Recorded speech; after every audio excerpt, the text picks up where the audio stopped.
Hi there, I'm Dr. Barb Hoagland. You can call me Dr. H, and I'm here to orient you to Nursing 703 evidence-based practice here at Metro State. I have two documents that I'm going to be going through right now, so if you can make sure that those are available while you listen. One is going to be the syllabus. You'll find that in D12. The other is the actual course schedule. So if you can grab those, pause if you need to, and then come back and we'll go through this. This will just help class go a little bit more quickly and more smoothly when we actually do meet in person. So Nursing 703 evidence-based practice is part of your DNP program. I would say that this is a very important course for you. It's really going to walk you through that process of kind of doing a mock scholarly project without actually implementing it. So we'll have all those steps of researching the literature and such, all the way to developing a plan for implementation. So this year the course is taught by myself and Dr. Marjorie Webb. She has a smaller portion of the course, so you're not going to see her on this video, but you will see her in class and grading some assignments. As we go through the syllabus, please note that we would prefer email or the personal Q&A. Personal Q&A would be the best way to reach us. That helps us have a better record of the communication that's taken place. But if you feel like you've posted in the personal Q&A and aren't getting a response, then certainly email, because of course D12, we actually have to go into D12 to see if you put something there. I have put my cell phone number on the front page of the syllabus, but please use considerable discretion for that. I am typically going to be available online or through that personal Q&A. Dr. Webb does have her office phone there. And then Dr. Michelle Ullery is the course faculty coordinator that is involved with the course, but you will not see her. Okay, let's keep going here. The course description. This course focuses on skills needed to find and critique a body of health-related literature in the application of evidence-based nursing practice. Content is going to include translational research approaches and evidence-based practice concepts. Students will synthesize a body of health-related literature relative to application in an evidence-based practice model. So turning the page, you can see the prerequisites. This course will build on your research course. And then the learning objectives, just want to go through those with you so you have a better sense as well of what's going on. So the first one, you're going to be evaluating methods for conducting critical systematic reviews of health-related literature. You're going to determine the basis for delimiting the scope and focus of a critical literature review. You're going to identify research appraisal tools for evaluating the quality of scientific evidence. Actually, you're going to use those tools quite a bit. You will synthesize a body of health-related literature related to advanced nursing practice. Number 5, evaluate and rank the evidence of the literature review for application to advanced nursing practice. Explore a process to combine evidence from multiple studies, practitioner expertise, and patient values and preferences in the delivery of evidence-based practice. And then you'll apply those principles of translating evidence into advanced nursing practice. So the topical outline, I'll let you read that. That is kind of the direction the modules are going. There are 3 textbooks that we will use in this class. Dear Holt and Dang is the Sigma Theta Tau textbook from Johns Hopkins, and that is really kind of a guidebook or manual for looking at evidence-based practice and how to review literature. So that's going to be an important one. DeCenso et al. And Melnick et al., those 2 textbooks really will complement each other and help us with that process of evaluating evidence and incorporating it into practice. There are multiple readings that are posted, as we'll look at in just a minute when we look at the course schedule.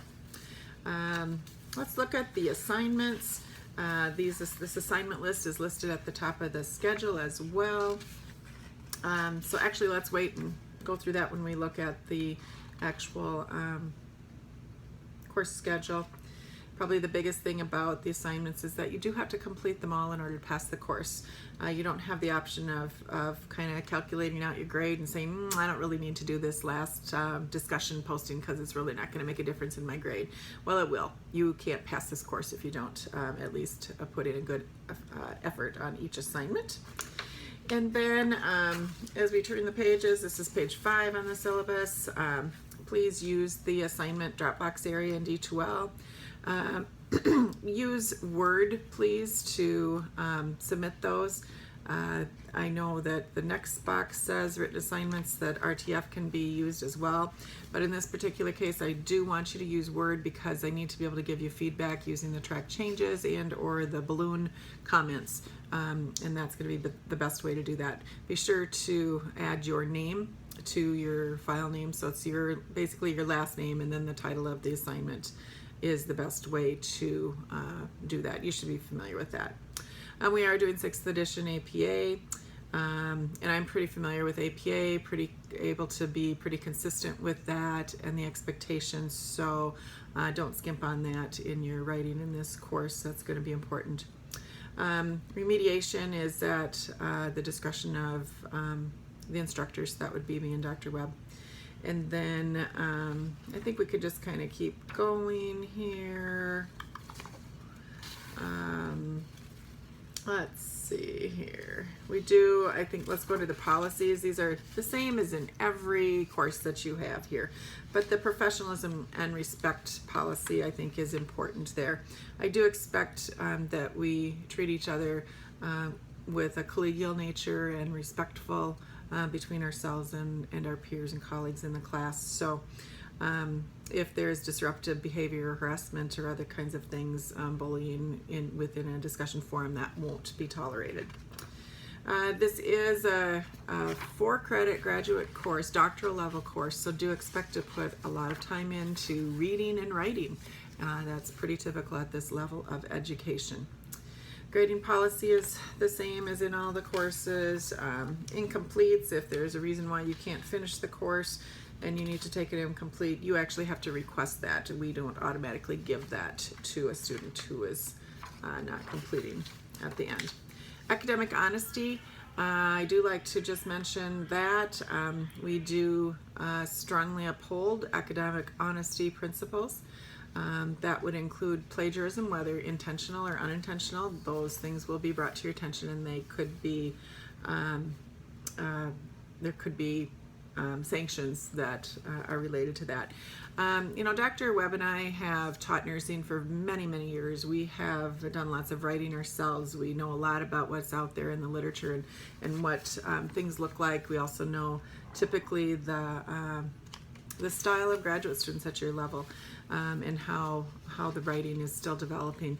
So it's pretty easy for us to pick up on whether or not there might be some plagiarism concerns, and we do have that option to use the Turnitin software as well. That's an important tool in making sure that plagiarism is not taking place. So we do take this really seriously, and we expect that you do as well. I don't think that there's anything else on the syllabus that I want to go through at this time with you, since it all is something that you've seen before. So that's just a quick syllabus review. So now if you could take out your course schedule, and we will take a little bit of a look at that. Okay, so course schedule for fall 2017, you can see we're going to meet on Wednesdays, a few of them, and that'll be in the afternoon. And you've got our contact information again there, at least our emails. The top little note there about electronic versions of the EBP tools referred to in Dear Holt and Dang. I've given you a link there that you will have to validate that you've completed that assignment. I think the Dropbox assignment area is open now. Had to have a little help with that. And then for general due dates, the discussion forums, the things that are kind of have 2 parts to the assignment where you post once and then again later in the week. What we'll do is follow the week that they're actually assigned. So if they're assigned during week 2, then Saturday of that week, so you know, week 2 would start on the Wednesday, so it'd be the following Saturday, at midnight that the first post would be due, and then 2 responsive posts would be due Tuesday midnight the following week, so just before week 3 would start. So that's kind of the flow that we'll do for that. Other assignments that don't have that back and forth type of thing are going to typically be due Tuesday night at the end of the week, so just before the new module would start. And of course that's unless otherwise indicated. When we get towards the end of the semester, there might be a couple of different time frames that we'll be looking at, but I'll try to make sure to bring that to your attention. So there's the expectations for online discussions and how they'll be graded. That should look fairly familiar to you. Bullet point number 4, I don't have any word count requirements. What I expect is high-level discussion and integration of the readings in your postings. And then in order to receive credit for that discussion post, you need to complete everything by the deadline. If you miss the deadline, you still have to post in order to pass the course and do the appropriate interaction, but you're not going to get credit for it. So do be looking ahead and making sure that you're not missing postings. Assignments. Now this is the same thing that was in the syllabus, just copied it over here into the course schedule. So there's several different activities, all worth a kind of minimal number of points and contributing to 20% of your course grade. There might be some small things that are added to that list, but for the most part this is what we've got here. The things to be looking at right now early on in the course is discussion number 1, which is an EBP posting, and then those copyright permissions, making sure that you're downloading that as instructed and getting that back to me. Several other assignments there that we will go through as they become due. And then we've got 2 critiques. One is a group critique using the Agree-2 tool. You'll do that together. It's an online kind of software that you'll be able to access and work through. And then there's an AmStar critique, and that's an individual critique. So you can see that both of those assignments are worth 12.5% of your final course grade. The next section is really the heart of the course and where we really are looking at meeting the outcomes of this course. So we will provide a case study about a fictitious clinic in an urban area, and that clinic has problems with higher smoking rates and tobacco use rates than neighboring clinics or areas.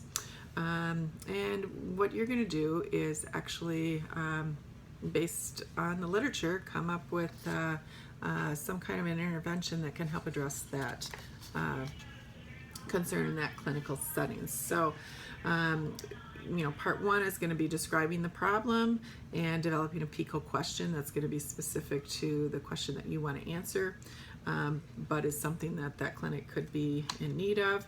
And part 2 is the actual literature review itself. I've actually changed the title from what's on here. It's not going to have the intervention protocol. It's going to have the intervention labeled. We're going to identify the intervention, but not the full protocol in part 2.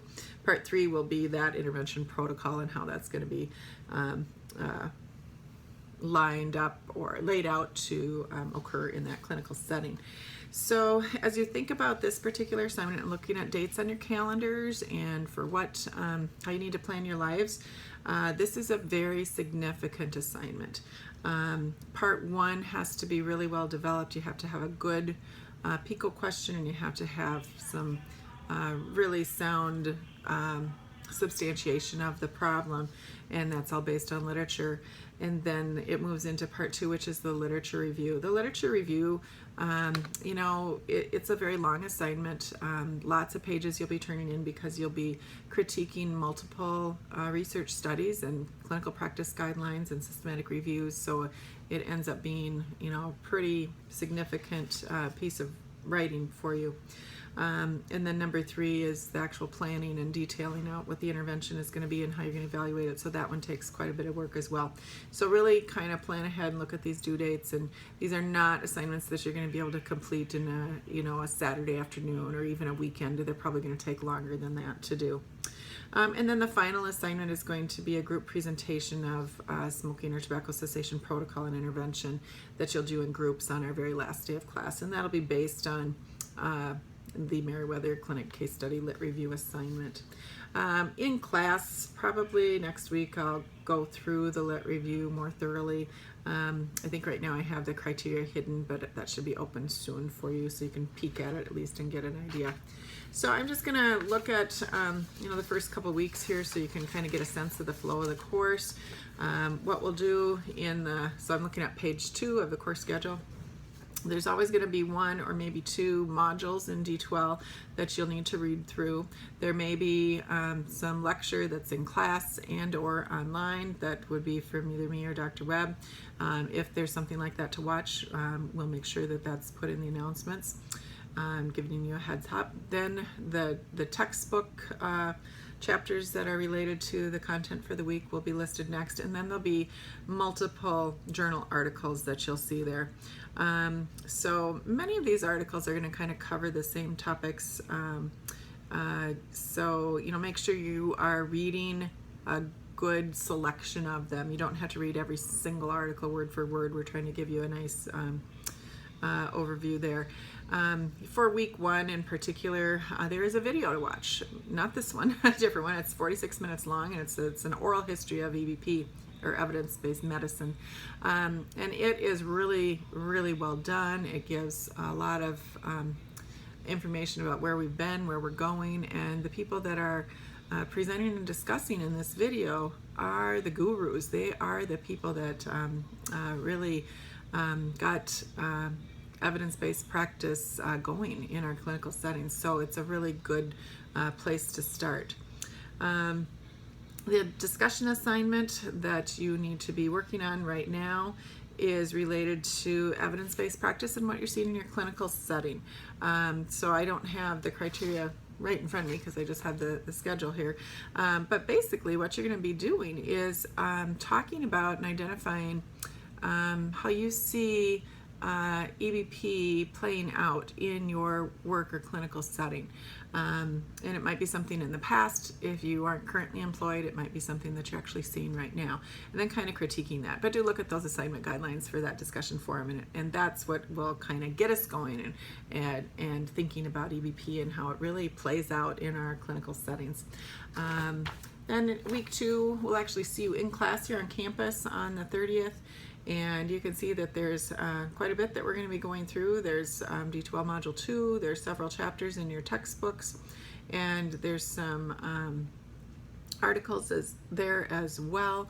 And these are just continuing down the EBP process and bringing us to next steps and how we're thinking about that. So weeks 2 and 3 are kind of have them combined on the schedule here.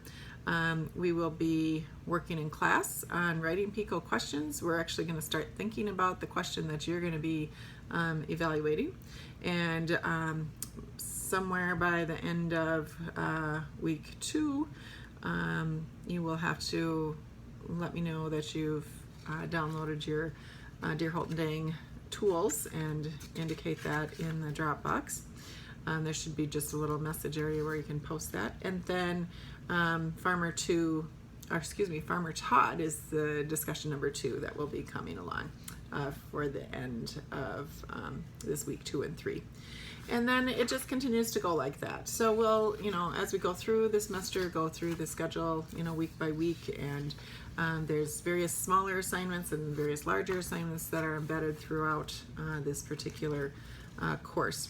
I would just want to bring your attention to week 6. We will be using, going through the AHRQ, Treating Tobacco Use and Dependence 2008 update. Even though it says 2008, they do continue to review it and make sure that it is clinically appropriate, and it still is, even though it says 2008. That's a pretty long clinical practice guideline that you will be using in groups to critique together using the online software that's called Agree To. So that's kind of a interesting assignment, but it will also kind of get you ready for some of your other bigger pieces of the Lit Review project. Let's see here. I'm going to just keep going through the pages, see if anything hits me that I want to review at this point.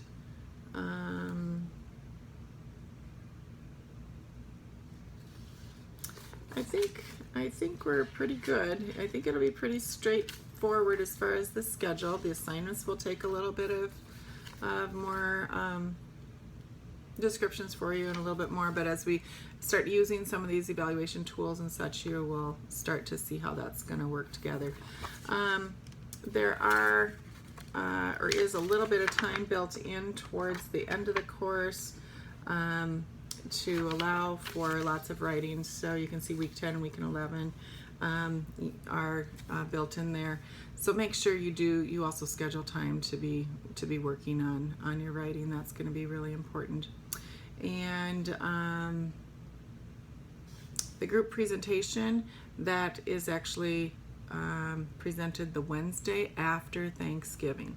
So keep that in mind as well, because group presentations over a holiday can be a little bit tricky to get together. So we've got time for you to work on that week before, but given that's a holiday week and you're not on campus, you're going to have to be more intentional about your time together. So that's just a quick review of the syllabus and of the course schedule and where we're going from here. And I will see you online. Please use that personal Q&A. Please use the general Q&A. Anybody can chime in with answers and responses to that. It really is helpful if we can help each other out with all of that, and we'll see you next week. Thank you.